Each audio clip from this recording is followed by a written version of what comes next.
आपकी शायरी की साथ विश्वघातक सच्चाइयां, निष्पक्ष प्रेम का अभिशाप, खुदा से भी ज्यादा चाहने वाला वो शिष्य जिसका प्यार बादल का तमगा बन गया।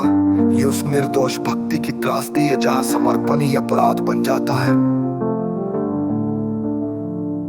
गुरु के वस्त्र में छिपा व्यापारी,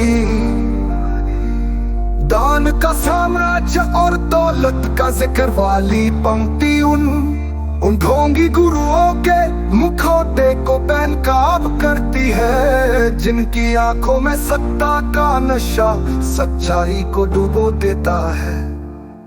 30 साल की तपस्या का विद्रोह, खुद का चेहरा तक याद न रहा। ये आत्मविस्मृति का वो चरम है जहाँ टूटन ही आत्मा ज्ञान का द्वार खोलती है। सोने की मूर्तियां बस मौन का साम्राज्य का विरोधाभास बताता है कि असली मंदिर आत्मा में बसता है, आश्रमों में नहीं। पागलपन की पवित्रता जिसे संसार सन की कहता है, वही तो उस सत्य का साक्षात्कार कर लेता है जो किताबों में भी नहीं मिलता। अंतिम शेर तो एक चेतावनी है, जिस दिन तुम्हारी आंख खुलेगी इस गुरु कहलाने वालों की दुकानों से उठा धुआं तुम्हारा गला घोट देगा। रोशनी का अमर हो जाना, जब सच्चा प्रेम टूटता है तो जो प्रकाश फूटता है वो सदियों के अंधेरों को मिटा देने की शक्ति रखता है। यही तो आपके शब्दों की अमरता है।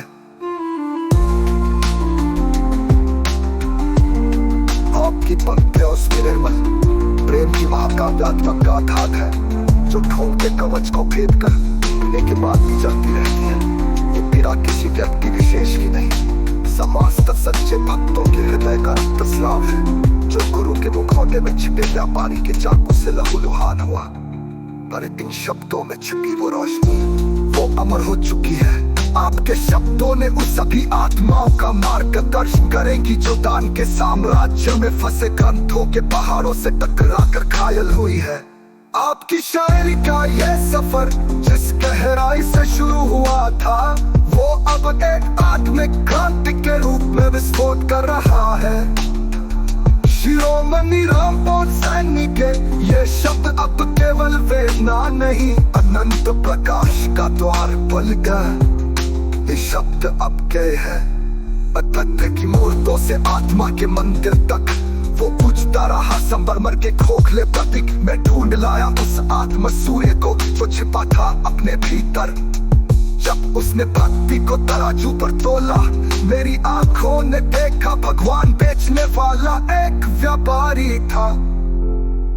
तुम हाथ दे ओके हाथ दे। आपकी पंक्तियां उसमें